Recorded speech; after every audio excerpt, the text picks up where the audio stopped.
Ang saya mo siguro no, Winston. Biruin mo, nandito ka lang sa bahay tapos makakapagbakasyon ka pa gamit ang perang pinaghirapan ko. Ang lakas mo talaga kina mama at papa. Ikaw na talaga ang paboritong anak. Birthday ko naman, Kuya Ramir eh. Hayaan mo na. Bakit kapag birthday ko pa, nagbabakasyon ba ako? Hindi ba pumapasok pa rin ako sa trabaho? Ikaw, bakit hindi ka magbanat ng buto para kumita ka ng sarili mong pera? Para may panggastos ka at hindi yung sa akin pa humihingi sina mama at papa para may pambigay sa'yo. Naghahanap naman ako ng trabaho, kuya eh. Minamalas lang talaga ako. Minamalas o wala ka lang talagang tiyaga? Hindi ba may trabaho ka na dapat pero nag-ahol ka kasi ang sabi mo, nahihirapan ka rin sa trabaho mo na yon? Ikaw Winston lahat ng trabaho mahirap sa simula. Magiging madali yan kapag nasanay ka na. Hayaan mo, kuya. Pag uwi ko rito after ng bakasyon ko sa Dinagat Island, babawi ako sa'yo. Maghahanap na ako ng trabaho para hindi na ako hingi ng hingi sa'yo kapag kailangan ko ng pera. Pasensya ka na talaga, kuya. Kung gusto mo talagang bumawi sa akin, matagal mo na sanang ginawa. Tinapunan ni Ramir ng masamang tingin ang nakababata niyang kapatid na si Winston. Bago siya lumabas ng silid nito, nagtungo siya sa kwarto niya. Kinuha niya ang sigarilyo at lighter. Binuksan niya ang bintana at dumungaw. Sinindihan niya ang sigarilyo at sinimulang humitit doon. Hindi lingid sa kaalaman ni Ramir na si Winston ang paboritong anak ng kanilang mga magulang. Kahit anong kalokohan ang gawin ni Winston, ay hindi nagagalit ang nanay at tatay nila rito. Samantalang siya, kaunting pagkakamali lang ay nabubulyawan na kagad. Kahit nakatapos ng college si Winston, ngunit tambay lamang, ay ayos lang sa mga magulang nila. Ngunit iba ang senaryo kay Ramir. Nang nakatapos siya noon sa kolehiyo, ay sinabihan siya ng tatay niya na dapat ay magtrabaho na agad siya upang makatulong na siya sa mga gastusin nila sa bahay. Para kay Ramir, hindi patas ang turing ng mga magulang nila sa kanya at kay Winston. Hindi niya maintindihan kung bakit, pero bata pa lang sila ay ramdam na niya na mas mahal ng mga magulang nila si Winston kesa sa kanya. Kinabukasan ng umaga, napansin ni Ramir na hindi nila kasabay na kumain ng almusal si Winston. Tulog pa po ba si Winston? Di ba dapat magkakasabay tayong kumain?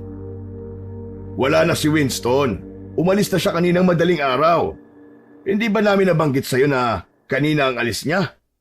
Birthday niya bukas Sa Dinagat Island niya gusto mag-celebrate.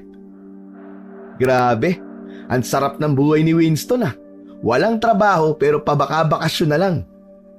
Anong gusto mong sabihin, Ramir? Bakit parang hindi ka masaya na magse-celebrate ang kapatid mo ng birthday niya sa paraang gusto niya? Wala po akong problema sa kung paano niya gusto mag-celebrate pa. Pero yung perang hinihingi niyo po sa akin at ginamit niya para sa pagpunta sa Dinagat Island ay gagamitin ko sana pambili ng bago kong cellphone. Halos hindi na nga yun gumagana Kung isusumbat mo lang yan, hayaan mo at ibabalik ko sa'yo. Maghintay ka lang. Hindi naman po sa ganun pa. Ang sa akin lang po bakit hindi niyo po i-push si Winston na maghanap ng trabaho para malaman niya ang value ng pera? Hindi yung puro na lang siya pasarap. Kung gusto mo, magbakasyon ka rin. Naiinggit ka ba sa kapatid mo? Sa pagkakataon na yon, ay sumingit na sa usapan ang nanay ni Ramir. Pinagsabihan nito si Ramir na wag nang sumagot sa tatay niya. Napailing na lamang si Ramir. Naisip niya na hindi magbabago si Winston kung patuloy yung binibaby ng kanilang mga magulang. Habang siya, hindi na na-enjoy ang sarili niyang pera dahil sa gastos ng kanyang kapatid. Dahil Biyernes noon, inaya ni Ramir ang kaibigan at katrabaho niya na si Clark sa isang bar upang uminom. Ayaw niya munang umuwi sa bahay nila ng gabing yon. Umorder sila ng isang bucket ng beer. Nang makaubos na ng 3 bote ng alak si Ramir, ay doon na siya nagsimulang maglabas ng sama ng loob. Grabe tol, sobrang unfair ni na mama at papa. Lahat na lang ng atensyon nila ay kay Winston. Kahit anong gawin ko, Clark, ako ang palaging mali. Tapos si Winston, parang isang santo na sobrang banal ang turing nila. Alam mo naman siguro na bunso yun, bro Natural lang na medyo may favoritism. Medyo? Hindi lang medyo. Sobra-sobrang favoritism na. Kung ampun lang sana ako maiintindihan ko pa. Alam mo ba nung birthday ko last year, wala man lang silang effort. Pero kay Winston, grabe, may party, may regalo, kumpleto. Tapos ngayon, humingi pa sila ng pera sa akin para may panggasto si Winston sa bakasyon niya sa Dinagat Island. Hindi ba ganyan lang talaga sa pamilya minsan? Pero anak din nila ako, bro. Bakit kailangan ganun? Ako lagi ang kailangan mag-adjust? Ako lagi ang kailangan magparaya, ganun? Ramdam ni Ramir ang bigat ng dibdib niya habang tinutungga niya ang natitirang beer sa bote. Si Winston, hindi marunong mag-isip para sa sarili. Kahit anong kalokohan niya, ako pa rin ang aasahan na mag-ayos nun. Pero siya pa rin ang bida.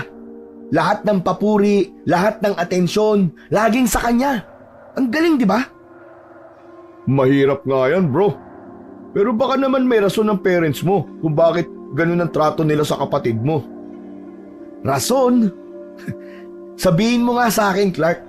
Ano pang kailangan kong gawin para mapansin nila ako? Magpapapansin ba ako na parang bata, ganun? Hindi naman ako bata para gawin yun, bro. Pero si Winston, kahit wala siyang ginagawa, lahat ng pagmamahal nasa kanya. Alam mo, bro, baka hindi lang sila vocal sa'yo, pero mahal ka din nila. Baka kasi ang tingin nila malakas ka at mahina si Winston. Mahal? Kung mahal ako nila mama at papa, bakit parang wala silang pakialam sa nararamdaman ko? Ni minsan nga hindi ko narinig na sinabi nila na proud sila sa akin. Pero kay Winston, nako po, kahit anong kalokohan niya, tapik sa likod agad. May good job anak pa. Minsan ganun lang talaga ang mga magulang Hindi vocal pero hindi ibig sabihin ay hindi ka nila mahal. Minsan nga, gusto ko na lang na mawala na si Winston para maramdaman nila kung gaano kahalaga kapag wala na yung paborito nilang anak. Uy, tol, mag-iingat ka sa sinasabi mo ha. Hindi ka dapat humihiling ng ganyang mga bagay kasi baka magkatotoo yan Bro, alam kong galit ka pero hindi mo talaga gusto mawala si Winston. Nasabi mo lang yan dahil sa emosyon mo ngayon. Alam ko naman yun Pero minsan kasi hindi ko maiwasang isipin na mas madali ang lahat kung wala siya. Kung hindi siya ang laging nasa sentro ng buhay ng pamilya namin. Bro, pamilya kayo. Ano man ang sama ng loob mo, mas masakit pa rin kapag nawala na talaga si Winston. Alam mo, mas mabuti pa na umorder pa tayo ng isang bucket. Mahaba-habang usapan pa to Ewan ko sa'yo, bro.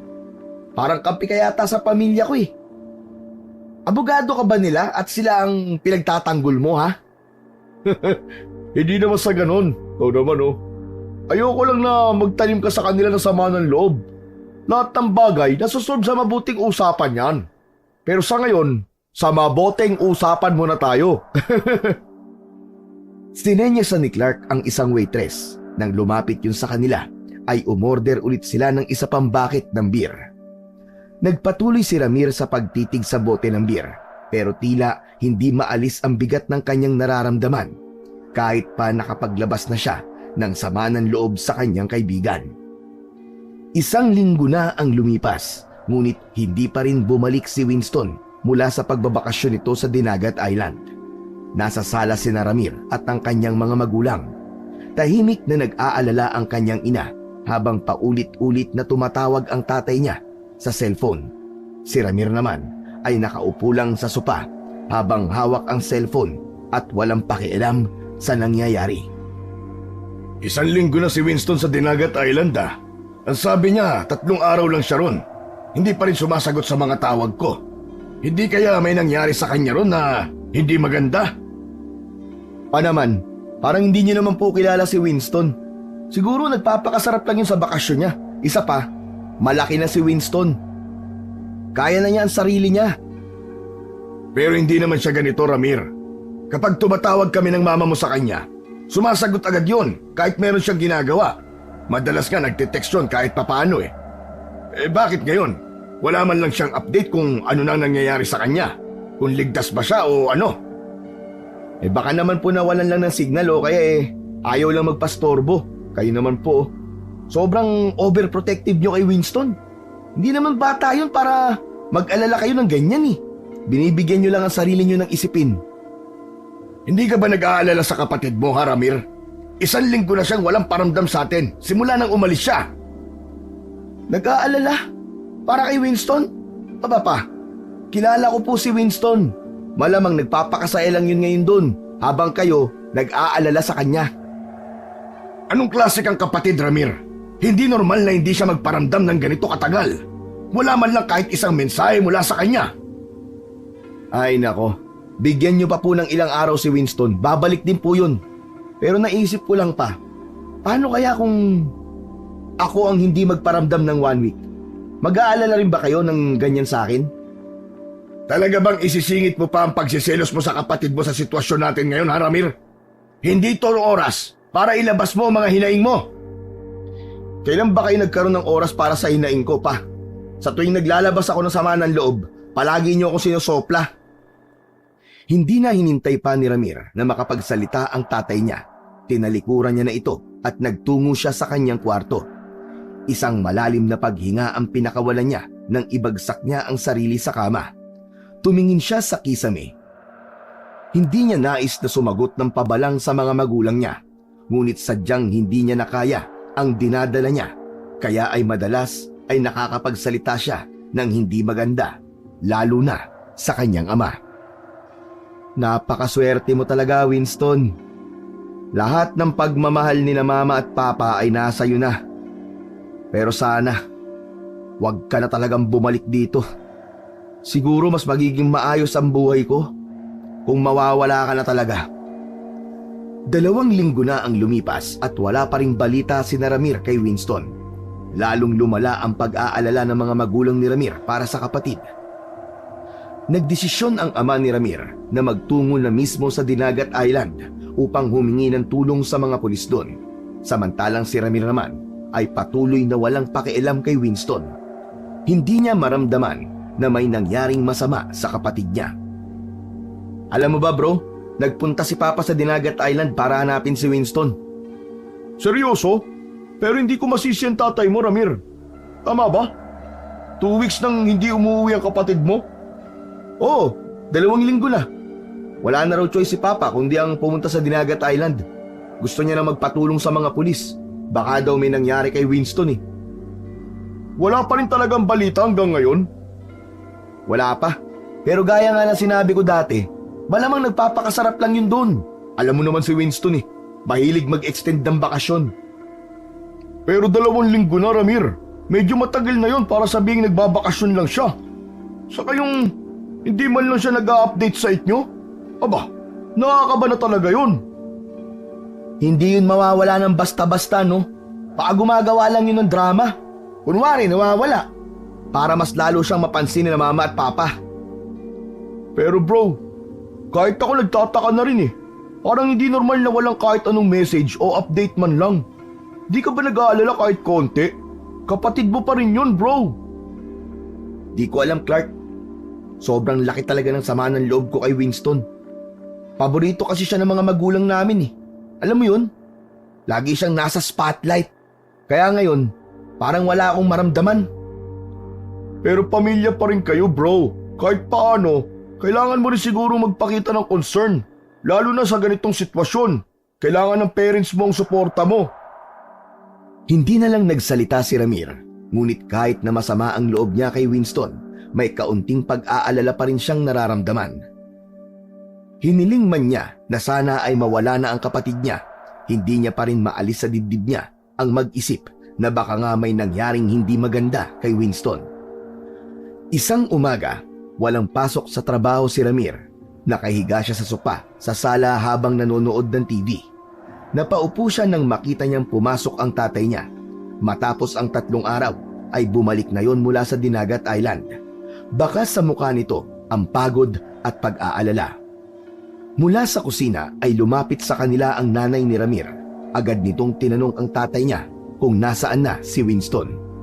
Umupo ang tatay niya sa tabi niya. Pa, kumusta po ang pagpunta niyo sa Dinagat Island? For sure, tama po ako. Okay lang si Winston, di ba? Ramir, Nawawala talaga ang kapatid mo. Iniwan niya ang lahat ng gamit niya sa bahay kung saan siya tumuloy. Hindi kaya isa lang yan sa mga kalokohan ni Winston pa?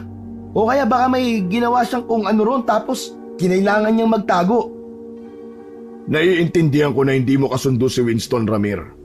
Pero para pag-isipan mo pa siya ng ganyan habang hindi natin alam kung nasaan siya at kung ano talaga ang nangyari sa kanya. Nako, hindi ko na alam kung kapatid ba talaga ang tingin mo sa kanya. Iniwan niya lahat pati cellphone niya at mga damit. Wala siyang dinala. Kaya imposibleng umalis lang siya na walang mabigat na dahilan. Okay pa. Pasensya na po. Lahat naman ng sinasabi ko base sa pagkakakilala ko lang kay Winston eh. Pero pa, hindi niyo po ba naisip na baka may nakilala lang siya doon? Alam niyo naman po si Winston, di ba? Madaling makipagkaibigan. Baka kasama lang niya ang mga bago niyang kaibigan. Ang sabi sa akin ng may-ari ng bahay kung saan siya nagstay, 2 araw pa lang si Winston doon nang hindi na ito umuwi sa bahay na yon. Ay, pinuntahan ko lahat ng kakilala niya doon. Tinanong ko, walang nakakaalam kung nasaan siya. Kahit yung mga nakasama niya nung unang araw, wala silang ideya kung saan siya nagpunta. Napatitig si Ramir sa sahig. Unti-unting sumiksik sa utak niya ang posibilidad na baka nga may hindi magandang nangyari kay Winston. Pero kahit ganon, pinilit niyang kumbinsihin ang sarili na isa lang yon sa paraan ni Winston upang magpapansin. Napatingin si Ramir sa kanyang ama. Sa kabila ng lahat ng tampo at galit niya kay Winston, nagsimula na siyang makaramdam ng pag-aalala para sa nag-iisa niyang kapatid. So pa, anong gagawin natin ngayon? Hihintayin ko ang update ng mga pulis. Pero kailangan nating maghanda sa mas malalang posibilidad, Ramir. Hindi sumagot si Ramir. May lungkot siyang naramdaman nang mapagtanto niya kung gaano kaseryoso ang sitwasyon ng kanilang pamilya. Sa kabila ng lahat, ipinagdasal pa rin niya na kung nasaan man si Winston ay sana ligtas ito at buhay. Kinagabihan, hindi magawang makatulog ni Ramir dahil sa pag-iisip kay Winston. Wala siyang ideya kung saan na nagpunta ang kapatid niya, lalo na't hindi pa siya nakakapunta sa Dinagat Island. Nakonsensya siya dahil pakiramdam niya ay nagkaroon ng katotohanan ang hiniling niya na sana ay mawala na lamang si Winston sa buhay nila. Dahil hindi makatulog, pinili ni Ramir na uminom ng sleeping pills. Makalipas lamang ang ilang sandali ay bumigat na ang talukap ng kanyang mga mata hanggang sa tuluyan na siyang nakatulog. Nagising si Ramir na pawis kahit malamig ang kanyang kwarto. Habol niya ang kanyang paghinga. Bumangon siya mula sa kanyang kama at paulit-ulit na sumagi sa isip niya ang kanyang napanaginipan. Nagpakita si Winston sa panaginip niya. Hindi yun basta-bastang panaginip. Malinaw at tila totoo, kaya hindi niya yun kayang baliwalain. Sa panaginip ni Ramir ay nasa isang madilim na kagubatan si Winston. Marumi, payat at tila gutom na. Nakatingin yon kay Ramir at ang mga mata ay puno ng takot. Humingi ng tulong si Winston sa kanya. Paulit-ulit nito yung sinasabi na para bang hirap na ito. Ang huling parte ng panaginip niya ay may isang nakakatakot na nilalang ang biglang lumitaw sa likod ni Winston at hinila nun ang kapatid niya palayo. Sa parting yun ay nagising na siya. Napahawak si Ramir sa kanyang ulo habang pilit na iniintindi ang kahulugan ng panaginip niya. Hindi niya maalis sa isip ang itsura ni Winston. Takot na takot yun. Kinabukasan, nagkita sina Ramir at Clark sa isang coffee shop.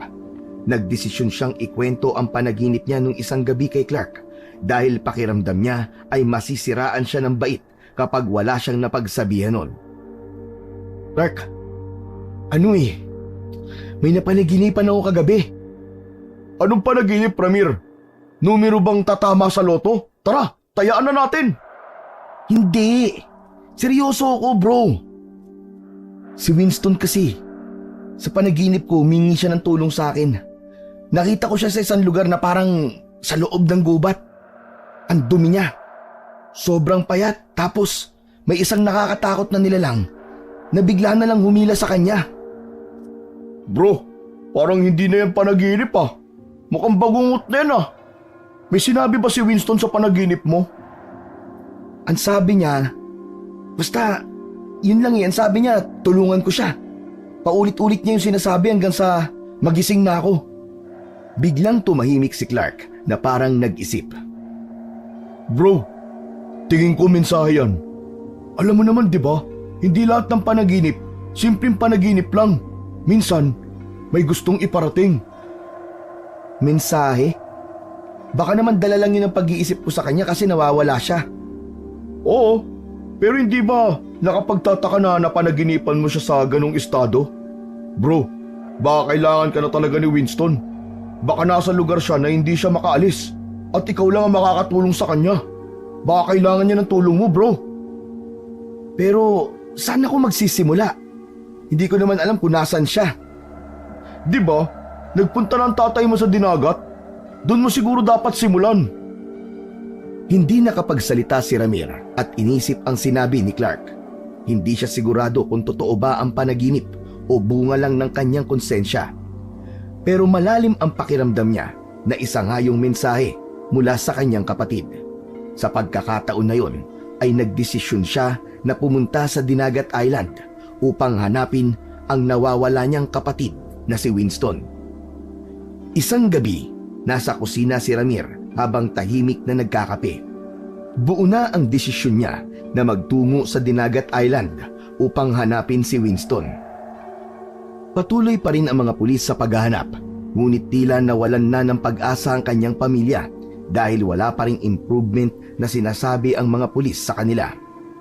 Ang masakit pa, parang wala silang makuwang malinaw na sagot kung nasaan o kung anong nangyari sa kanyang kapatid. Pumasok ang kanyang tatay sa kusina. Bakas sa mukha nito ang pagod dahil sa pag-aalala kay Winston. Naupo ito sa kabilang dulo ng mesa at tumingin sa kanya. Pa, pupunta po ako sa Dinagat Island. Anong sinabi mo? Pupunta po ako sa Dinagat Island, pa. Hahanapin ko si Winston. Ako na mismo maghahanap sa kanya. Nakapag-leave na po ako sa trabaho ko. Hindi pwede, Ramir. Hindi ako papayag. Baka ikaw naman ang mawala. Isa pa, nandun naman ang mga pulis. Naghahanap na sila. Anong magagawa mo doon na hindi nila nagagawa? Napabuntong hininga si Ramir dahil sa sinabi ng kanyang papa. Pa, hindi po ito basta-bastang desisyon. Napanaginipan ko po si Winston. Nakita ko po siya. Humihingi po siya ng tulong sa akin. Paulit-ulit niyang sinasabi na kailangan ko siyang tulungan. Malakas po ang pakiramdam ko na kailangan niya ako. Panaginip lang yun, Ramir. Hindi mo alam kung ano maaaring mangyari sa'yo doon. Mas mabuti pang maghintay tayo dito ng balita kaysa maghanap ka sa isang lugar na wala kang alam. Paano kung ikaw naman ang mawala? Pero pa, gusto ko po magpakakuya ngayon kay Winston. Hindi ko binigyan ng sapat na pansin si Winston. Lagi kami nag-aaway. Pero kapatid ko pa rin po siya. Hindi ko ho kayang tiisin na mawala po siya ng ganito lang, na parang wala akong pakialam. Tumahimik ang ama ni Ramir at matiim na tiningnan siya. Napansin niya ang luhang nagbabadyang bumagsak mula sa mga mata nito. Napakasarap pakinggan ang sinabi mo, anak. Kung alam mo lang kung gaano namin kagusto ng nanay mo na magkasundo kayo ni Winston. Aminado kami na paborito namin si Winston, anak. Dahil siya ang bunso at hindi siya kasing lakas ng loob mo, Ramir. Naiintindihan ko ang nararamdaman mo. Pero, paano kung hindi mo siya mahanap? At paano kung ikaw naman ang hindi bumalik? Pa, kailangan ko hutong gawin. Hindi ako pwedeng maghintay na lang dito habang hindi natin alam kung nasa panganib nga ba si Winston. Gusto kong bumawi sa kanya. Alam kong hindi naging maganda ang relasyon naming dalawa. Pero gusto kong itama yun. Kapatid ko pa rin po siya. At hindi ko ho siya kayang pabayaan. Sige. Pero Ramir, mangako ka sa akin. Mangako ka na babalik ka ng buhay. Hindi ko kayang mawala kayong dalawa ni Winston. Pangako pa, babalik po ako. At hindi lang ako ang babalik, kundi pati na rin si Winston. Gagawin ko po ang lahat para kaming dalawa ang bumalik dito ng buhay. Mag-iingat ka, Ramir. Huwag mong kalimutang may naghihintay sa'yo rito. Sige, Ako nang bahalang kumausap sa nanay mo tungkol sa gagawin mong pagpunta sa dinagat. May halong kaba at lungkot sa mga mata ang tatay ni Ramir habang nakatingin sa kanya. Alam ni Ramir na hindi magiging biro ang magiging paghahanap niya kay Winston, ngunit sadyang buo na ang loob niya na maibalik si Winston upang mabuo ng muli ang kanilang pamilya. Hindi na nag-aksaya ng panahon si Ramir. Nag-book na kagad siya ng tiket para makapunta na siya sa Dinagat Island. Agad namang nakumbinsi ng tatay niya ang nanay niya na hayaan siyang hanapin si Winston. Matapos magpaalam ay nag-empake na ng mga dadalhin si Ramir. Naglakad na si Ramir palabas ng kanilang bakuran. Isang backpack at maliit na maleta ang dala niya. Bigla siyang napahinto sa tapat ng gate nang makita niya si Clark na naghihintay sa labas. May dala rin yung isang maleta. Oh, anong ginagawa mo dito, Clark? Sasama ako sa'yo. Pwede ba bro, huwag ka na magbiro. Ano ka makakasama eh? Wala ka namang ticket sa eroplano. Sino may sabing wala? Nakakuha na ako, no? At same tayo ng oras ng flight at eroplanong sasakyan. Ano? Clark, hindi mo kailangan sumama. Kaya ko to mag-isa. Alam ko naman na kaya mo, bro. Pero hindi ibig sabihin na kailangan mong gawin to na mag-isa. Naisip ko na to nung nagdesisyon ka na hanapin ang kapatid mo. Saka, nakapag-leave na rin ako sa trabaho. Wala ka nang magagawa, bro. Hindi pwedeng masayang ang leave ko. Napakamot sa ulo si Ramir. Hindi siya makapaniwala sa ginawang desisyon ng kanyang kaibigan. Nagpaalam ka ba sa pamilya mo? Bro, alam mong delikado tong gagawin natin. Wala tayong ideya kung ano naghihintay sa atin dun. Siyempre, sinabi ko na sa kanila. Alam nila kung bakit kailangan kitang samahan. Bro, ayaw kitang mapahamak na mag-isa ka sa paghahanap kay Winston. Saka kung delikado, mas mabuti nang may kasama ka, di ba? Sigurado ka ba talaga, Clark? Sigurado bro, kaya tara na. Mas lalo pang tatagal kung mag-aalinlangan ka pa eh. Salamat, Clark ha. Di ko alam kung anong gagawin ko kung wala ka. Saan tunay talagang kaibigan. Sus, ang drama mo naman. O sige na, saka gusto ko rin magbakasyon eh. Stress na ako sa trabaho eh. Gusto ko munang huminga kahit konti. Oh, yun naman pala eh. Lumabas din ang totoo. Gusto mo lang pala magbakasyon eh. Hayaan mo na, at least may katulong ka sa paghanap mo sa kapatid mo, di ba? Alam mo, tara na, baka maiwan pa tayo ng eroplano eh. Ang mahal kaya magparibok. Napangiti si Ramir sa wakas. Wala siyang nagawa kundi ang hayaan si Clark na sumama sa kanya. Doon niya napatunayan na totoong kaibigan si Clark dahil palagi itong handang tumulong sa kanya kahit sa mga oras na hindi niya inaasahan. Nagpatuloy na sila sa paglalakad palabas ng bakuran, bit-bit ang kanilang mga gamit. Habang naglalakad, naramdaman ni Ramir ang bigat ng kanilang misyon. Ngunit sa kabila ng lahat, mas gumaan ng konti ang kanyang kalooban.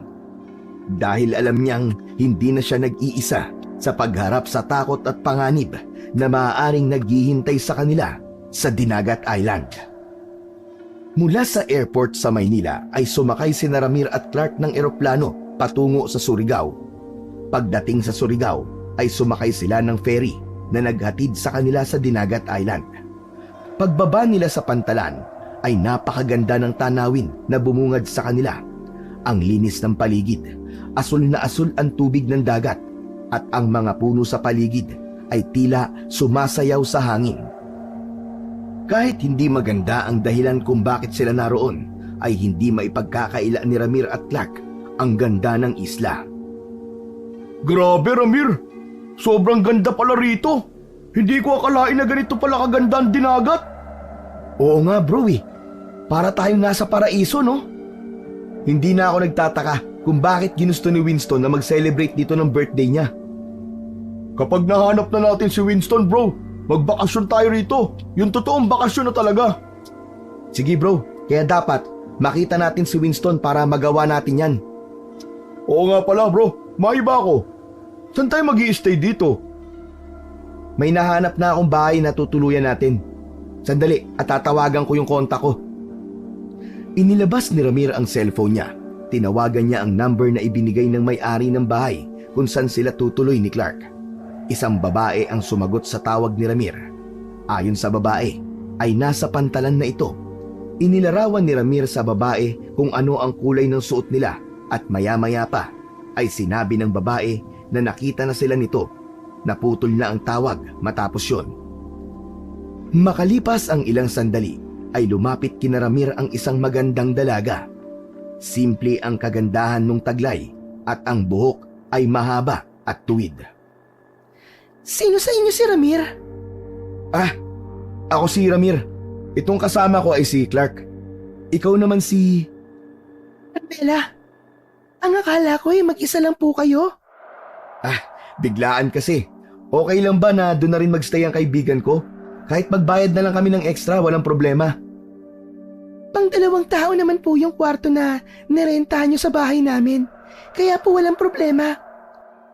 Ako nga po pala ang anak ng may-ari ng bahay kung saan kayo tutuloy habang nandito kayo sa isla. Sinabi ng tatay ko na darating kayo ngayon. Ako maghahatid sa inyo sa bahay. Maraming salamat sa'yo, Carmela. Walang anuman. Tara na. Naglakad na sina Carmela patungo sa nakaparadang tricycle at sumunod sina Ramir at Clark. Nang makasakay na sila, naupo si Carmela sa may likod ng driver. Habang sina Ramir at Clark naman ay umupo sa loob. Habang tumatakbo ang tricycle, tumatakbo rin sa isip ni Ramir ang mga gagawin nila ni Clark sa paghahanap kay Winston. Habang bumabiyahe ay napansin ni Ramir na pilit sinisilip ni Clark si Carmela. Hoy, ano ba ginagawa mo? Tinitingnan ko lang si Carmela, bro. Ang ganda niya, no? Very Pinay ang pagkaganda niya. Ang swerte natin kasi ang ganda ng caretaker ng bahay na tutuluyan natin. Clark, hindi tayo nandito para sa ganyan, ha? Hahanapin natin si Winston. Mag-focus tayo doon. Kung talaga, umiral na naman ang pagkababaero mo. Relax ka lang, bro. Siyempre hahanapin natin si Winston. Pero hindi masamang mapansin ang mga magagandang bagay sa paligid kagaya ni Carmela. Dagdag inspirasyon yun. Hindi na sumagot si Ramir. Tiningnan na lang niya ang dinaraanan ng tricycle. Umakyat sila sa isang makitid na daan. Paikot sa gilid ng bundok. Unti-unting nawawala ang ingay ng pantalan at napapaligiran na sila ng mga puno at berdeng tanawin. Sa likod ng isipan ni Ramir, naroon pa rin ang pag-aalala niya para kay Winston.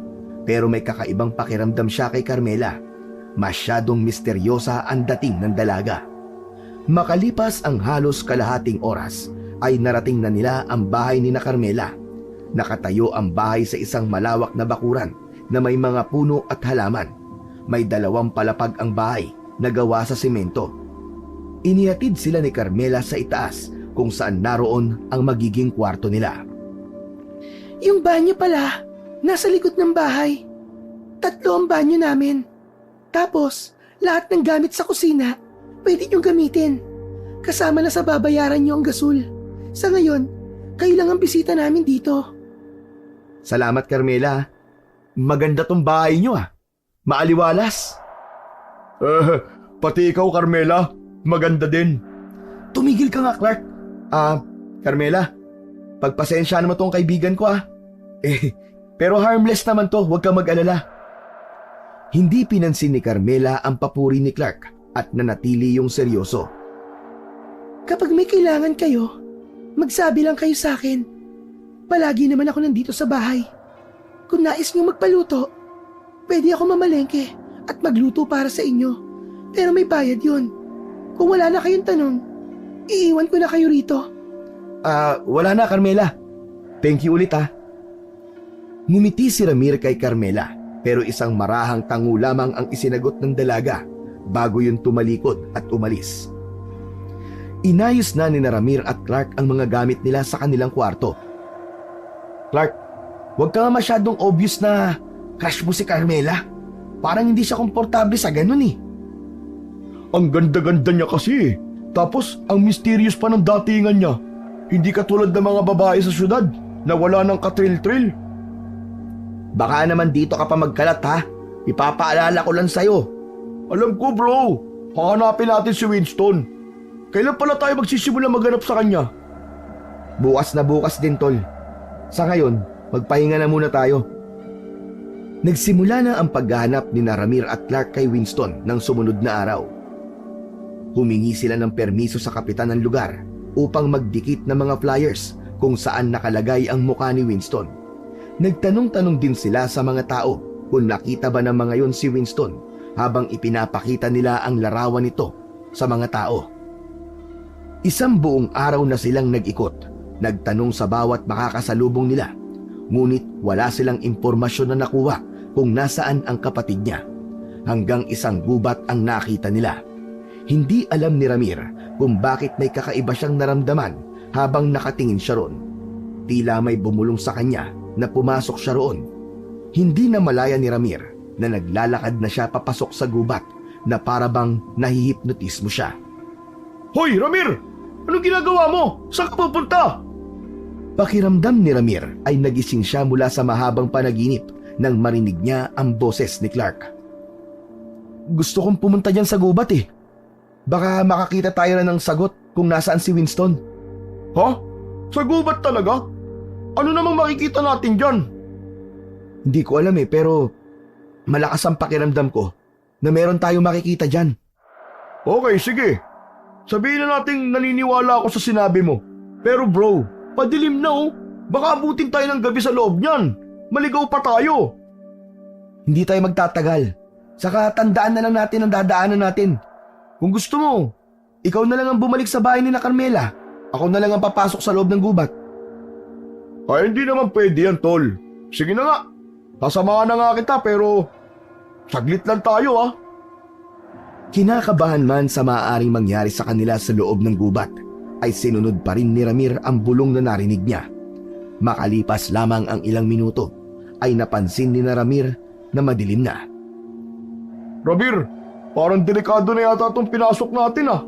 Hindi ko na alam kung nasan tayo eh. Huwag ka mag-alala, natatandaan ko ang daan pabalik. Pero bro, tingnan mo naman ang paligid oh. Parang hindi na safe eh. Alas 7 na bro. Baka may mangyari pa sa atin dito eh. Bumalik na lang tayo rito bukas ng umaga. Napansin ni Ramir na natatakot na si Clark, kaya nagdesisyon na siyang lumabas sila ng gubat. Natuwa si Clark dahil pauwi na sila. Nagsimula na silang maglakad palabas ng gubat. Maya-maya pa, narinig ni Ramir ang isang kaluskos mula sa mga puno sa kanilang kaliwa. Narinig mo yun, Clark? Ano ba yun? Parang may sumusunod sa atin. Bro naman eh, huwag ka namang manakot. Hindi ako nananakot. Totoo may narinig ako. Bilisan na lang natin ang paglalakad. Hindi na nila pinansin ang kaluskos na narinig ni Ramir at nagpatuloy na lamang sila sa paglalakad. Ngunit ilang sandali pa, narinig na naman ni Ramir ang kaluskos at sa pagkakataon na yon ay parang mas malapit na sa kanila. Nagkatinginan si Ramir at Clark. Alam ni Ramir na maging si Clark ay narinig din yun. Biglang lumakas ang tibok ng puso ni Ramir. Hindi niya magawang wag pansinin ang kakaibang presensya sa kanilang paligid. May kung sinong sumusunod sa kanila. Bro, narinig ko na yung sinasabi mo. Tama ka. Parang may sumusunod nga sa atin. Sabi ko na kasi sa'yo eh, huwag na tayo magpunta rito eh. Kita mo na, wala naman tayong nakita rito eh. Maglakad lang tayo at huwag tayong lilingon. Diretso lang tayo hanggang sa makalabas tayo ng gubat. Lalo pang lumalim ang takot ni Ramir at Clark nang biglang gumalaw ang isang anino mula sa gilid ng kanilang paningin. Napalingon si Ramir at nakita niya ang anino ng isang nilalang na dahan-dahang lumalapit sa kanila. Maya-maya pa ay naging mabilis na ang pagkilos nun. Tumalon yun sa isang sanga ng puno at nakita nila ang kakaibang hugis ng katawan ng nilalang. Muli yung tumalon mula sa sanga ng isa pang puno papunta sa iba pa. Nang huminto yun sa paggalaw ay doon na nila nakita ang itsura ng nilalang na yun.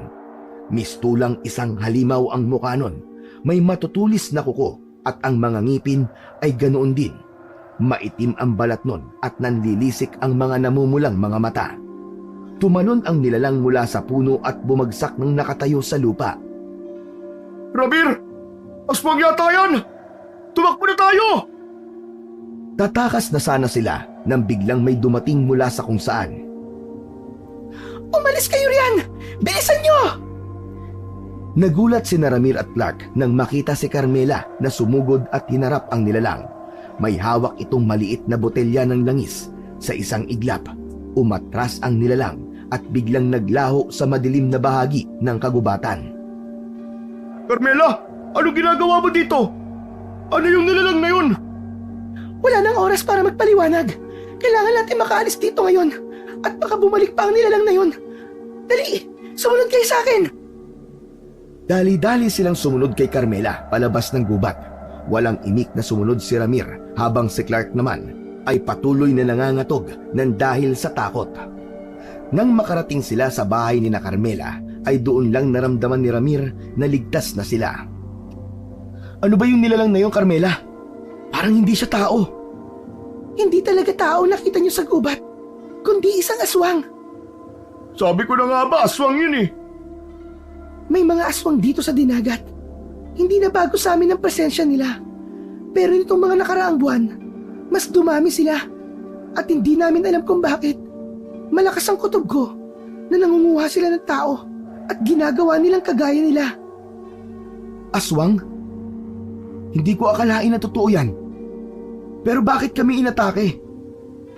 Wala silang pinipiling biktima. Basta magkaroon ng pagkakataon, ay umaatake sila. Kaya kung ako sa inyo, hindi na ako magpapaabot ng gabi sa labas. Yung bote na may langis, ano yun? Bakit natakot yung aswang nang ilabas mo yun? Banal na langis yun. Takot ang aswang sa ganon. Pero yung mga mahihinang uri ng aswang lang, yung malalakas, hindi. May ibang paraan para matakot o labanan sila. Ang astig mo pala, Carmela. Hindi ka lang maganda. Ang tapang mo pa. Dating albularya ang lola ko na namayapa na. Sa kanya ko natutunan ang lahat ng kaalaman ko sa pakikipaglaban sa mga aswang. Maraming salamat, Carmela. Kung hindi ka dumating, baka nalapa na kami ng aswang na yun. Buti na lang at nakita ko kayo na pumasok sa gubat, kaya sinundan ko kayo. Matapos makipag-usap kay Carmela, ay pumasok na si Ramir sa kwarto nila. Hindi pa rin siya makapaniwala na nakakita siya ng aswang. Ang buong akala niya kasi ay hindi totoo ang mga ganoong uri ng nilalang. Nakahiga na si Ramir at Clark, ngunit hindi pa rin sila dinadalaw ng antok hanggang sa nagkayayaan sila na mag-inom para makatulog. Kinuha nila ang isang bote ng alak na binili nila na nakalagay sa ref sa kusina. Kumuha na rin sila ng mga baso at chichirya. Dinala nila yon sa kanilang kwarto at doon nila naisipang mag-inom. Hinila nila ang isang lamesa at 2 upuan palapit sa nakabukas na bintana. Inumpisa na nila kagad ang pag-inom. Maya-maya lang ay naramdaman na ni Ramir ang epekto ng alak sa katawan niya. Clark, naalala mo ba yung sinabi ni Carmela kanina? Alin dun? Yung tungkol sa mga aswang na nangunguha ng mga tao? Oo. Hindi ko rin makalimutan yun. Nakakatakot isipin. Pero mukhang totoo nga. Sa nakita natin kanina sa gubat, parang lahat ng tungkol sa aswang ay papaniwalaan ko na eh. Naiisip ko lang, bro. Hindi kaya kinuha ng mga aswang si Winston? Paano kung yun ang dahilan kung bakit hindi siya matagpuan? Oo nga no. Posible ang sinasabi mo, bro. Pero paano kung napatay na siya ng aswang, bro? Di ba posible rin yun? Biglang tumigil sa pag-inom si Ramir. Tumingin siya ng matalim kay Clark. Ang kanyang mga kamay ay nanlamig. Hindi niya matanggap ang ideya na pwedeng patay na nga ang kanyang kapatid. Ano ba sinasabi mo, Clark? Hindi pwedeng patay na si Winston. Ang negative mo namang mag-isip. Bro, hindi ko naman gusto mawala na talaga si Winston. Iniisip ko lang na kailangan nating harapin ang posibilidad na ganun nga nangyari sa kanya, lalo na't sigurado tayo na meron ng aswang dito sa isla. Tumahimik ka na lang, Clark. Hindi mo naiintindihan eh. Kapatid ko si Winston. At hindi ako papayag na basta nalang mawala siya ng ganun-ganun lang. Nagkaroon ng mabigat na katahimikan sa pagitan nila.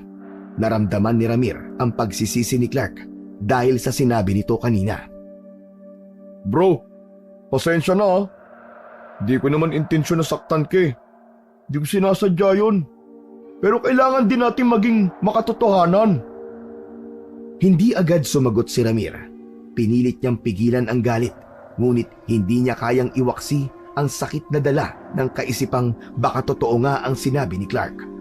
Malalim siyang huminga at inintindi na lamang ang paliwanag ni Clark na kung bakit nito sinabi na baka patay na nga si Winston. Pasensya ka na rin bro ha. Alam ko naman na gusto mo nang makatulong eh. Hindi lang talaga madali para sa akin na isipin yun. Alam mo naman na hindi kami okay ni Winston at ayokong mawala siya, na hindi kami nagkakaayos na magkapatid. Sorry talaga bro. Sa susunod, iisipin ko muna mga sasabihin ko sa'yo. Pero alam mo bro, naisip ko lang, si Carmela, mukhang marami siyang alam tungkol sa mga aswang eh. Bakit hindi natin subukang humingi ng tulong sa kanya? Tama ka. Kailangan natin ng tulong niya. Siya lang ang kilala natin na may alam sa mga aswang.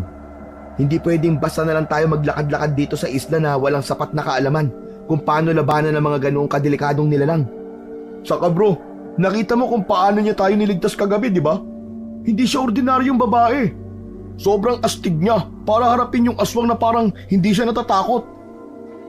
Okay, sige. Bukas, kakausapin natin si Carmela.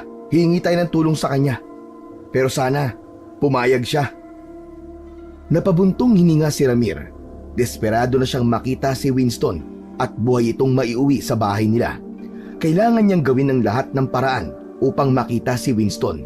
Kung talagang aswang ang may kagagawan ng pagkawala ng kapatid niya, ay wala siyang magagawa kundi ang humingi ng tulong sa may alam sa kanilang kalaban. Inabukasan, tanghali na nang magising si Ramir at Clark. Bumaba na sila at nag-almusal. Matapos kumain ay hindi muna sila umalis. Hinintay nila si Carmela sa sala. Habang nakaupo si Ramir, patuloy siyang nag-iisip tungkol sa pagkawala ng kanyang kapatid na si Winston. Maya-maya pa ay dumating na si Carmela. May dala yung bayong na puno ng mga gulay. Sinalubong ni Ramir si Carmela at sinabi niya na nais nila itong makausap. Umupo si Carmela sa upuan sa harap ni Ramir at Clark. Anong kailangan nyo? Carmela, gusto sana naming hingi ng tulong mo. Ang totoo, hindi lang kami basta-basta nagbabakasyon dito. Nawala ang kapatid ko dito sa Dinagat Island. Nawala? Paano nawala dito sa isla? Oo, nawala nga siya. Dito siya nagbakasyon, pero hindi na siya nakabalik sa amin. Kaya nandito kami ni Clark para hanapin siya. Sa puntong yon, inilabas ni Ramir ang isang larawan mula sa kanyang wallet. Ipinakita niya ang litrato ni Winston kay Carmela. Ito siya, ang kapatid ko, si Winston. Simula nang may nakita kaming aswang sa gubat at sinabi mo na may hinala ka na kumukuha ng mga tao ang aswang na yon para gawing kagaya nila, ay nagkaroon ako ng hinala na baka aswang ang may kinalaman sa pagkawala ng kapatid ko. Napansin ni Ramir na titig si Carmela sa litrato ni Winston. Tila naluluha pa ito sa dahilan na hindi niya alam kung ano. Ngunit mabilis na ibinalik ni Carmela ang mukha nito sa pagiging seryoso at ibinalik ang larawan kay Ramir. Hindi ko kayo matutulungan. Pasensya na. Ano? Bakit naman? Kailangan namin ng tulong mo, Carmela. Alam kong alam mo kung paano lumaban sa mga aswang. Kaya pakiusap, Carmela. Kung gusto mo, magbabayad ako kahit magkano. Hindi ko kailangan ng pera nyo. Sinabi ko na sa inyo, hindi ko kayo matutulungan. Umalis na lang kayo rito bago pa may masamang mangyari sa inyo. Baka kayo na ang susunod na mawawala, lalo na't tayo kayo. Teka, anong ibig mo sabihin? Hindi kami aalis hanggat hindi namin nakikita ang kapatid ko. Kaya Carmela, nagmamakaawa ako sa'yo. Tulungan mo naman kami. Tumayo si Carmela at diretsyong pumasok sa kwarto nito. Napatingin si Ramir kay Clark. Hindi niya maiwasang mag-isip na may hindi sinasabi si Carmela sa kanila, lalo na nang makita niya ang reaksyon nito nang makita ang litrato ni Winston. Bro, anong gagawin natin ngayon? Ayaw naman tayong tulungan ni Carmela. Mukhang hindi natin siya mapipilit, bro. Hindi tayo aalis dito, Clark.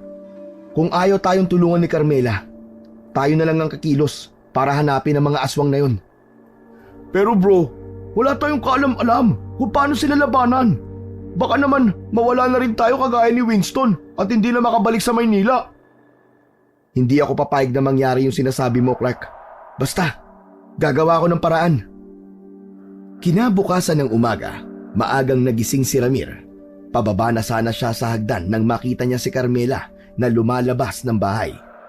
Naisip niya na yon na ang tamang pagkakataon upang gawin ang plano na kagabi pa niya naiisip. Tuluyan na siyang bumaba ng hagdan at tinungo ang pinto sa silid ni Carmela. Naisip niya na kung hindi siya tutulungan ni Carmela sa paghahanap sa mga aswang, ay kukunin na lang niya ang bote na may langis para meron siyang magagamit na pangtaboy sa mga aswang. Ngunit nakakandado ang pinto ng silid ni Carmela. Naghanap siya ng bagay na maaari niyang gamitin upang buksan ang pinto. Nakakita siya ng alambre sa ilalim ng lababo. Pumutol siya roon at ginamit para buksan ang pinto ng kwarto ni Carmela. Pakiramdam niya ay nanalo siya sa loto nang magtagumpay siyang mabuksan ang pinto nito. Dahan-dahan niyang binuksan ang pinto at agad na sinimulan ang paghahanap sa bote ng langis. Binuksan niya ang drawer at isa-isa niyang iniangat ang mga damit pero wala roon ang kanyang hinahanap. Tiningnan niya ang ilalim ng kama at iba pang sulok ng kwarto, ngunit wala rin. Hanggang sa may napansin siyang isang pamilyar na bagay sa ibabaw ng mesa na nasa sulok. Isang itim na sombrero na may letrang W sa gitna. Hindi siya maaaring magkamali. Alam niya kung kanino yon. Mabilis niyang hinawakan ang sombrero at napalunok siya. Pag-aari yon ni Winston. Bakit nandito ang sombrero ng kapatid ko? Nagulat si Ramir nang biglang bumukas ang pinto. Pumasok si Carmela. Nagulat ding makita si Ramir. Anong ginagawa mo dito, Ramir? Bakit nasa iyo ang sombrero ng kapatid ko? Anong ginagawa nito dito? Hindi sumagot si Carmela. Nanatili yung walang imik. Kung di ka magsasalita, pupunta ako sa mga pulis para paimbestigahan ka. Kilala ko si Winston. Kilala ko ang kapatid mo. Ano? Nagstay siya dito. Sa bahay namin. Naging guest namin siya. Kagaya mo. Nagpunta siya rito sa isla para magbakasyon. Ramdam ni Ramir ang pagtindi ng emosyon niya. Hindi siya makapaniwala sa narinig. Bakit hindi mo agad sinabi sa akin nung pinakita ko ang picture ni Winston? Sinasabi mo lang ba na aswang ang responsable sa pagkawala ng kapatid ko? Pero ang totoo, ay may kinalaman ka sa pagkawala niya? Wala akong kinalaman sa pagkawala ni Winston. Hindi ko alam kung paano sasabihin pero nagkaroon kami ni Winston ng espesyal na ugnayan nung nandito siya. Espesyal na ugnayan? Anong ibig mo sabihin? Maikli lang kami nagkasama. Pero nagkaroon kagad kami ng pagkagusto sa isa't isa habang nandito siya. Ang sombrero na hawak mo, ibinigay niya sa akin yan. Remembrance daw bago siya umalis. Pero nung huling gabi niya rito, lumabas siya at hindi na nakabalik. Kung totoo ang sinasabi mo, bakit hindi mo man lang siya hinanap nang mawala siya? Bakit parang wala kang ginawa? Hinanap ko siya, Ramir. Pero natakot ako. Natakot ako na malaman na baka patay na siya at mga aswang ang pumatay sa kanya. Gusto kong isipin na buhay pa rin siya hanggang ngayon. Ayokong sa paghahanap ko sa kanya ay ang bangkay niya ang makikita ko. Hindi ko kakayanin. Kung talagang mahal mo si Winston, tulungan mo kami, Carmela. Kailangan namin ng tulong mo. Kilala mo ang lugar na ito. Pamilyar ka dito. Tulungan mo kami laban sa mga aswang. Pasensya na pero buo na ang desisyon ko. Huwag na kayong umasa na tutulungan ko kayo. Lumabas ka na ng kwarto ko, Ramir. Nakikiusap ako sa'yo. Base sa pagsasalita ni Carmela ay alam ni Ramir na talagang hindi niya yun mapipilit na tulungan sila ni Clark. Kaya wala na siyang nagawa kundi ang lumabas ng silid nito. Bumalik si Ramir sa kwarto nila at naabutan niyang gising na si Clark. Agad niyang ikinuwento rito ang nangyari at ang mga nalaman niya. Kahit si Clark ay hindi makapaniwala na may koneksyon si Carmela kay Winston. Habang nag-uusap si Ramir at Clark sa loob ng kanilang kwarto ay may kumatok. Nang buksan ni Ramir ang pinto ay nakita niya si Carmela. Namumugto ang mga mata nun. Pumasok si Carmela sa kwarto nila Clark. Ramir, napag-isipan ko ng mabuti ang lahat. Tutulungan ko kayo sa paghahanap kay Winston. Tama ka. Kung talagang mahal ko si Winston, dapat ay hanapin ko siya. Buhay man o patay. Kailangan natin siyang makita. Talaga? Tutulungan mo na kami? Tangulang ang isinagot ni Carmela, ngunit sapat na yon para kay Ramir. Nagpasalamat siya sa Diyos dahil mabilis na nagbago ang isip ni Carmela. Malaki ang magagawa na tulong ni Carmela dahil may alam ito sa mga aswang at sa lugar na kinaroroonan nila. Salamat, Carmela. Alam ko hindi madali para sa ito, kaya tatanawin kong malaking utang na loob ang pagtulong mo sa amin para hanapin si Winston. Pangako, gagawin ko ang lahat ng makakaya ko para makatulong. At sana, buhay pa si Winston kapag nakita natin siya. Pero hindi lang ako ang dapat may kaalaman sa pakikipaglaban sa mga aswang. Dapat kayong dalawa rin. Sumama kayo sa kwarto ko. Meron akong ipapakita sa inyo. Walang pagdadalawang isip na sumama si Ramir at Clark sa silid ni Carmela. Pagdating doon, ay isang malaking bag ang inilabas nito.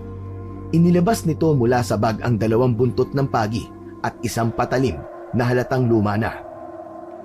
Ito ang mga gamit ng lola ko. Isa siyang magaling na albularyo dito sa isla. Bukod doon, may kaalaman din siya sa pakikipaglaban sa mga aswang. Kung buhay pa sana siya, siya ang tutulong sa atin ngayon. Iniabot ni Carmela ang buntot ng pagi kay Ramir. Pinagmasdan niya yon. Sunod na hinawakan ni Carmela ang lumang patalim. Ang patalim naman na ito ay may basbas ng isang bagiting na manunugis ng aswang. Ginamit niya ito noon sa kanyang mga laban. Matindi ang kapangyarihan nito laban sa mga aswang. Magsasanay pa ba kami para gamitin ang mga yan, Carmela? Hindi na, Clark. Wala na tayong oras. Kayo na ang bahalang gumamit ng buntot ng pagi habang akin ang patalim na to. Tama si Carmela, Clark. Importante ang bawat minuto. Lalo na't wala tayong ideya kung ano man ang lagay ni Winston ngayon. Pero saan natin hahanapin si Winston, Carmela? Ang kuta ng mga aswang ay nasa gitna ng gubat. Kung saan kayo nagpunta noon. Hindi pa ako nakakapunta ron. Pero maraming kwento tungkol sa lugar na yon. Isang malaking puno ng balete ang nagsisilbing sentro ng kanilang kuta. Malapit doon ang isang lumang kuweba. Ang sabi sa akin na matatanda, doon nagtitipon-tipon ng mga aswang tuwing bilog ang buwan. Hindi ba full moon sa susunod na gabi? Ibig sabihin bukas ng gabi tayo magtutungo ron. Oo, tama ka. Dahil sa ganung oras lamang natin makikita ang mga aswang. Kailangan natin makipaglaban sa kanila. At kailangan manalo tayo para magkaroon tayo ng kapangyarihan para tanungin sila kung sila ba ang may kinalaman sa pagkawala ni Winston. Sa puntong yon, ramdam ni Ramir na handa na siyang harapin ang mga aswang para lang makita niya si Winston.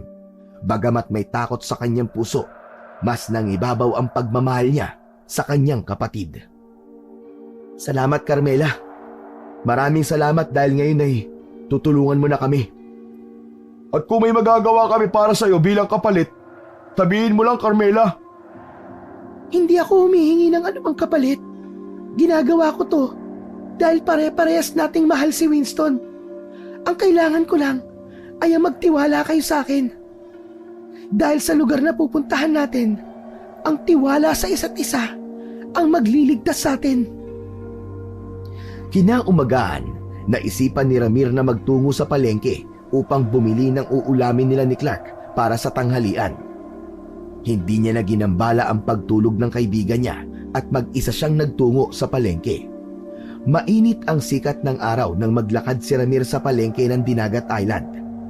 Una niyang binili ang mga karne at isinunod niya ang mga gulay na hihahalo niya roon. Palabas na sana si Ramir ng palengke nang may nakita siya sa gilid ng kanyang mga mata. Mabilis siyang lumingon at nanlamig siya nang makita niya roon si Winston na naglalakad. Napakalaki ng pinagbago ng itsura nito. Pumayat ito at mahaba ang balbas at bigote. Nakasuot ito ng maruming t-shirt at pantalon na maraming butas. Tila hindi na nito naalagaan ang sarili sa loob ng mahabang panahon. Ngunit ganun pa man, sigurado siya na si Winston ang lalaking nakikita niya. Winston? Naluwa si Ramir dahil hindi niya akalain na makikita niya si Winston sa lugar na yon. Inisip niya na hindi na nila kailangan na humarap sa mga aswang sa gubat. Nagsimulang maglakad si Ramir palapit sa kapatid niyang si Winston. Winston! Biglang huminto si Winston sa paglalakad at lumingon sa kanya. Nanlaki ang mga mata nito nang makita si Ramir at bumakas sa mukha nito ang pagkataranta. Bago pa makalapit si Ramir, bigla itong tumakbo palayo ng mabilis. Winston! Sandali lang! Hindi huminto si Winston sa pagtakbo. Nagmamadaling hinabol ni Ramir ang kanyang kapatid. Hindi niya pinansin ang ilang tao na nababanggana niya dahil ang tanging nasa isip niya lang ay ang maabutan ang kanyang kapatid. Hindi niya nahahayaang mawala muli si Winston. Naguguluhan siya kung bakit biglang tumakbo ang kanyang kapatid nang makita siya. Winston, sandali! Ako to ang Kuya Ramir mo! Tumigil ka muna! Ngunit hindi tumigil si Winston. Pabilis ng pabilis ang takbo nito hanggang sa makarating ito sa makitid na iskinita. Sa isang iglap, nagawa ni Ramir na maabutan si Winston sa isang sulok. Hinawakan ni Ramir ang braso ni Winston ng mahigpit. Nagpumiglas si Winston at nais na makawala pero hindi ito binitiwan ni Ramir. Winston, ano ba? Sandali lang! Huminahon ka nga! Ano ba nangyayari sa'yo? Bakit ka tumatakbo? Hindi mo ba alam na nag-aalala na kami sa'yo dahil ang tagal mo nang nawawala? Kalimutan niyo na ako.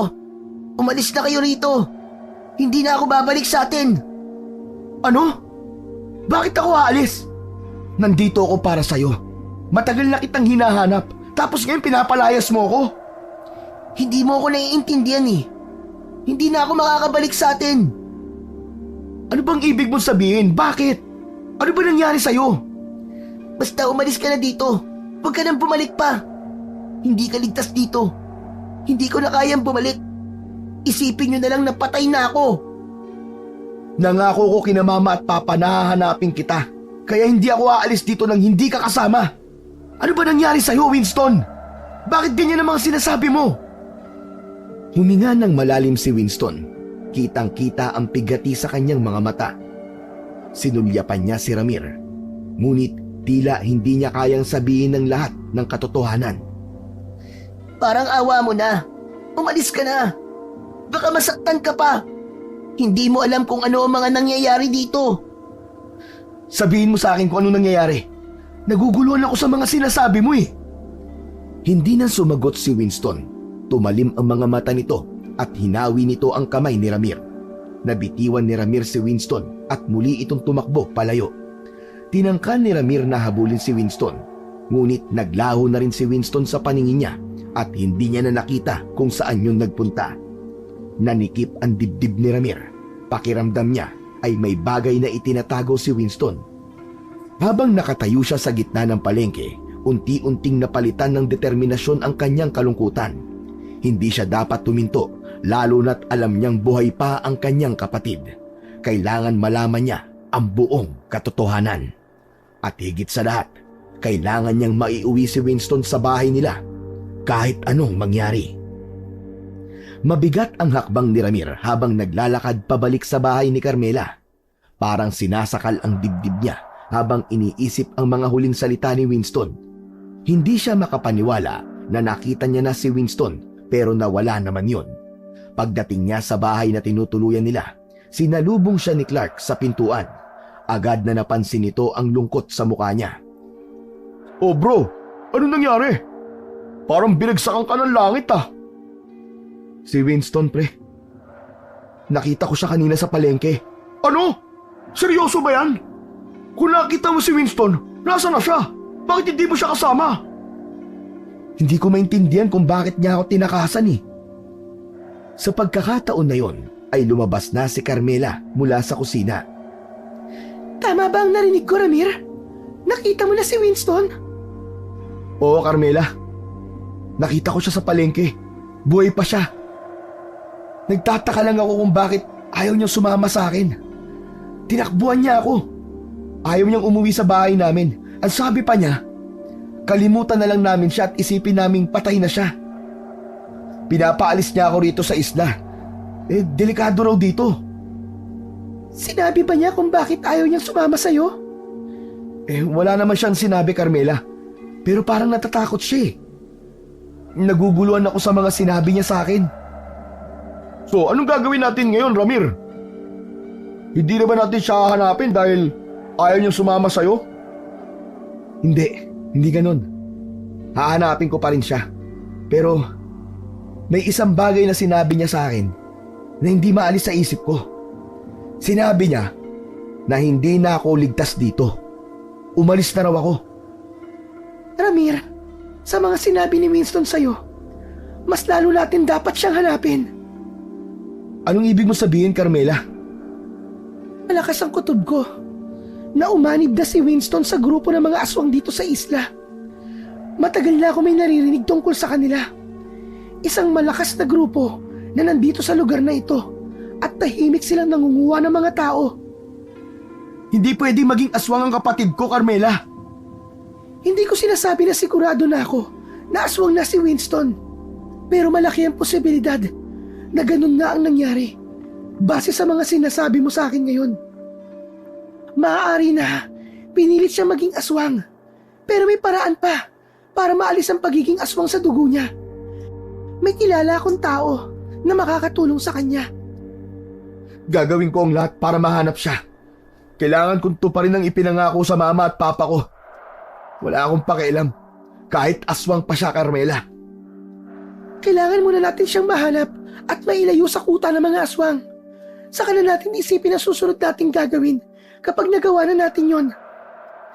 Handa na ba kayo para sa pagpunta natin sa kuta ng mga aswang mamayang gabi? Handa na kami, Carmela. Hindi na tayo pwedeng umatras. Mabuti kung ganon. Basta, magtiwala lang tayo sa kakayahan ng isa't isa. Naniniwala ako na hindi tayo pababayaan ng Diyos, lalo na't mabuti ang intensyon natin kung bakit gusto nating makita si Winston. May takot at kabaman sa dibdib si Ramir, ay mas nanaig pa rin ang kagustuhan niya na maiuwi ng ligtas si Winston sa bahay nila. Kaya kahit alam niyang delikado ang paghahanap sa mga aswang, ay gagawin niya yon para sa nag-iisa niyang kapatid. Pagsapit ng gabi ay nagtungo na sina Ramir at Clark at Carmela sa gubat, at bawat hakbang nila ay nagdudulot ng kakaibang kaba sa kanilang dibdib. Nakaramdam si Ramir ng lamig sa kanyang kalamnan habang palapit sila ng palapit sa gitna ng kagubatan kung saan naroon ang kuta ng mga aswang. Malapit na tayo. Tandaan nyo, huwag kayong pangungunahan ng takot. Hindi birong makipaglaban sa mga aswang. Nang marating nila ang gitna ng gubat, lumantad sa kanilang harapan ang isang malaking puno ng balete. Ang mga ugat nito ay nakalabas na sa lupa. Sa tabi ng puno ay may isang kuweba. Ito na ang kuta nila. Dito nagtatago ang mga aswang. Sana naman ay nandito si Winston at sumama na siya sa atin para hindi na tayo mahirapan. Maya-maya lang ay dalawang nilalang ang biglang lumabas mula sa loob ng kuweba. Mga aswang. Namumula ang mga mata ng dalawa at naglalaway. Akala mo ay gutom na mga hayop na handang umatake anumang oras. Maganda kayo. Mapapaaga ang laban natin. Sumugod ang unang aswang kay Ramir. Ang mga matutulis nitong kuko ay nagtangkang sunggaban siya. Inihampas ni Ramir ang buntot ng pagi at tumama yun sa braso ng aswang. Ngunit hindi yun sapat para mapaatras ito. Sa kaliwa naman ni Ramir, nakita niyang nakikipaglaban si Clark sa isa pang aswang. Pilit na hinahampas ni Clark ang aswang gamit ang buntot ng pagi. Ngunit mas mabilis ang galaw ng aswang. Mabilis na sumugod ng aswang kay Clark at nagawang makalmot ng aswang sa dibdib si Clark. Ngunit biglang tumigil si Ramir nang marinig ang isang tunog ng nabasag na bote. Ang bote ng langis na pantaboy sa mga aswang na hawak ni Carmela ay nahulog sa lupa at nabasag. Nangyari yun dahil sa pag-iwas ni Carmela sa pagsugod ng aswang na kanina ay nasa harapan ni Ramir. May pag-aalangang napatingin si Carmela kay Ramir. Alam ni Ramir na sa sandaling yun ay wala na silang pamproteksyon laban sa mga aswang. Ang lakas na lang nila ang magagamit nila upang protektahan ang isa't isa. Agad na tumindi ang pag-atake ng mga aswang. Isa sa mga yon ang sumunggab kay Ramir. Napasigaw si Ramir nang bumaon ang matutulis sa kuko ng aswang sa kanyang braso. Sumigaw siya ng malakas at tinamaan ng buntot ng pagi niya ang aswang sa dibdib nito. Nakaramdam ng pagkahilo si Ramir. Ang mga sugat niya ay tila kumakain sa kanyang lakas. Mabilis ang bawat galaw ng mga aswang at alam niyang hindi titigil ang mga yon hanggat hindi sila napapatay. Sa isang iglap, umatake muli ang isa sa mga aswang kay Ramir. Hindi niya nagawang iwasan ang sunod na pag-atake ng aswang. Sinakmal siya nito sa balikat. Naramdaman niya ang pagbaon ng mga ngipin nun sa laman niya. Nang alisin ng aswang ang pagkakakagat sa kanya, ay bumagsak siya sa lupa. Ramir! Ayos lang ako, tol. Si Carmela, tulungan mo siya! Nakita niya si Carmela na patuloy na nakikipaglaban gamit ang patalim sa isa pang aswang. Ramir! Laban ka! Hindi tayo pwedeng sumuko! Ngunit sa kabila ng mga salita ni Carmela, nakaramdam si Ramir ng panghihina. Sa kanyang harapan, nakita niyang dahang-dahang lumapit ang isang aswang. Nakangisi yun habang papalapit sa kanya. Sinubukan ni Ramir na tumayo, ngunit labis ang panghihinang nararamdaman niya dahil sa dami ng dugo na nawala sa kanya mula sa sugat sa kanyang balikat. Umatras si Ramir habang nakahiga sa lupa. Nakatingin ng matalim sa kanya ang aswang na tila naghihintay ng tamang pagkakataon para tapusin siya. Pakiramdam niya ay nasa harapan na niya si kamatayan ng sandaling yun. Pumosisyon na ang aswang sa pag-atake kay Ramir, pero bago pa man makalapit ang aswang sa kanya, ay isa pang aswang ang biglang dumating mula sa kung saan. Sinakmal nito ang aswang na nasa harapan ni Ramir at tinapon yun palayo.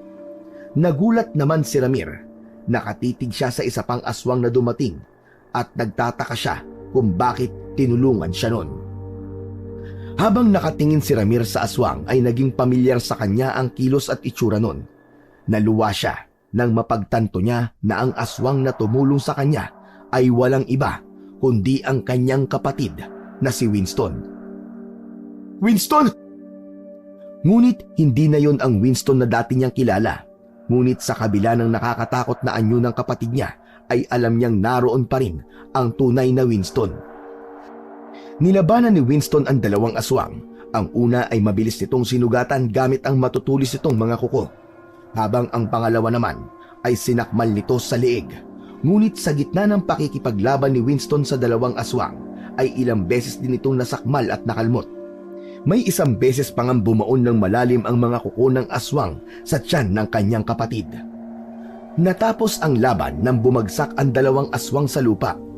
Patay at wala ng buhay at tuluyang nalupig ni Winston. Lumapit si Ramir kay Winston. Unti-unting bumalik sa pagiging tao ang anyo nito. Hindi yun makatingin kay Ramir na parang nahihiya. Sa kabila ng maraming sugat na natamo nito, ay nagawa pa rin itong tumayo. Umalis ka na, Kuya Ramir. Hindi ka na dapat sumunod dito. Sinabi ko na sa'yo, delikado ka rito. Hindi, Winston. Kailangan ka namin dalhin sa ospital para magamot ang mga sugat mo. Pagkatapos ay uuwi na tayo sa bahay. Miss na miss ka na nila Mama at Papa. Sigurado ako na matutuwa sila kapag nakita ka nila. Sa tingin mo ba, matutuwa pa sila kapag nakita nila akong anyong aswang? Hindi na ako tulad ng dati, Kuya. Hindi na ako kagaya nyo. Matatanggap ka nila, Winston. Namin. Dahil mahal ka namin. Ano ba nangyari sa'yo? Bakit ka naging aswang? Wala akong pagpipilian nun. Pinuwersa nila akong maging kagaya nila para mas lumakas ang kanilang puwersa. Ito na ang bago kong buhay, Kuya. Hindi na ako pwedeng bumalik sa atin. Patawarin mo ko. Wala kang dapat na ihingi ng tawad. Ako nga ang dapat na mag-sorry sa'yo dahil palagi na lang ako naiinggit sa atensyon ni Mama at Papa na ibinibigay sa'yo. Gusto ko na magpakakuya sa'yo ngayon. Alam kong may paraan pa para mawala ang pagkaaswang mo, Winston. Winston, may kilala akong maaaring makatulong sa'yo. Isang albularyo. Siyang may kakayahan na tanggalin ang sumpa ng pagiging aswang mo. Pero kailangan nating magmadali bago maging huli ang lahat. Saglit na tumahimik si Winston. Tila may bahagi ng pagkatao nito na nais makawala mula sa sumpa. Ngunit halata rin ang takot at pag-aalala rito. Talaga, Carmela? Kung talaga makakatulong siya, susubukan ko. Hindi ko ginusto na maging ganito, maniwala kayo. Gusto ko nang bumalik sa dati kong buhay at makasama ang pamilya ko. Nagsimula na silang maglakad palabas ng gubat habang inaalalayan ni Ramir at Clark si Winston sa paglalakad. Ngunit hindi maalis ni Ramir ang pag-aalala para sa kanyang kapatid. Kitang-kita niya ang panghihina ni Winston mula sa mga natamo nitong sugat sa pakikipaglaban. Habang naglalakad sila ay naramdaman ni Ramir na mas lalong bumabagal sa paglalakad si Winston. Sa kalagitnaan ng kanilang paglalakad, bigla na lang bumagsak si Winston sa lupa. Mabilis na dinaluhan ni Ramir si Winston. Sinubukan niyang itayo itong muli pero tila pinipigilan na ni Winston ang katawan nito. Mahigpit na hinawakan ni Ramir ang isang kamay ni Winston habang walang tigil ang pagpatak ng kanyang luha. Winston, malapit na tayo makalabas sa gubat. Lumaban ka! Uuwi pa tayo sa bahay natin. Pasensya na, kuya. Hindi ko na kaya. Pakisabi kina mama at papa, mahal na mahal ko sila. Ikaw rin, kuya. Kahit hindi tayo magkasundo, mahal na mahal din kita. Mahal na mahal din kita, Winston. Kaya lumaban ka. Gusto ko pang bumawi sa'yo. Lumaban ka, Winston! Lumaban ka! Iniunan ni Ramir ang ulo ni Winston sa braso niya. Unti-unting pumikit si Winston. Halata sa mukha nito ang hirap at pagod. Nang bumagsak ang ulo ni Winston sa bisig ni Ramir, isang malamig na katahimikan ang bumalot sa kanila. Nakatitig si Ramir sa walang buhay na katawan ng kanyang kapatid habang dahan-dahang bumuhos ang mga luha sa kanyang mga mata. Inuwi ni Ramir at Clark ang katawan ni Winston sa bahay nila. Sinabi ni Ramir sa mga magulang niya ang totoong nangyari. Bagamat masakit yon, naisip niya na karapatan ng mga yon na malaman ang totoo. Patawarin niyo po ako. Hindi ko nagawang iligtas ang kapatid ko. Pakiramdam ko, hanggang sa huling sandali, ay wala akong kakwenta-kwentang kuya para kay Winston. Huwag mong sabihin yan, Ramir. Sigurado ko na kung nasaan man si Winston ngayon, ay masaya siya dahil nalaman niya na meron kang pakialam sa kanya. Yung paglaan mo ng oras para hanapin siya ay malaking indikasyon na mahal mo ang kapatid mo. Masakit na umuwi rito si Winston na wala na siyang buhay. Pero ayaw namin ang nanay mo na sisihin mo ang sarili mo sa pagkawala ng iyong kapatid. Ginawa mo ang lahat na makakaya mo at doon pa lang ay nagpapasalamat na kami sa iyo, Ramir. Napahagulgol na lamang si Ramir sa sinabi ng kanyang ama. Niyakap siya ng kanyang mga magulang. Dahil sa mga nangyari, natutunan ni Ramir na napaka-importante ng oras dahil hindi mo alam kung kailan mawawala ang mahal mo sa buhay. Alam niya na wala nang magagawa ang paninisi niya sa kanyang sarili dahil hindi na maibabalik pa ang buhay ng kanyang kapatid. Aminado siya na magiging mahirap ang pagtanggap niya sa pagkawala ni Winston, pero alam niya sa kanyang sarili na ang pagpapatawad sa sarili ay mahalagang bahagi ng kanyang paghilom. Wala siyang ibang dalangin sa ating Panginoon na sana ay sa huling sandali ng buhay ng kanyang kapatid ay nagawa niyang maiparamdam dito ang pagmamahal at malasakit ng isang nakatatandang kapatid. Ang saya mo siguro, no, Winston? Biruin mo, nandito ka lang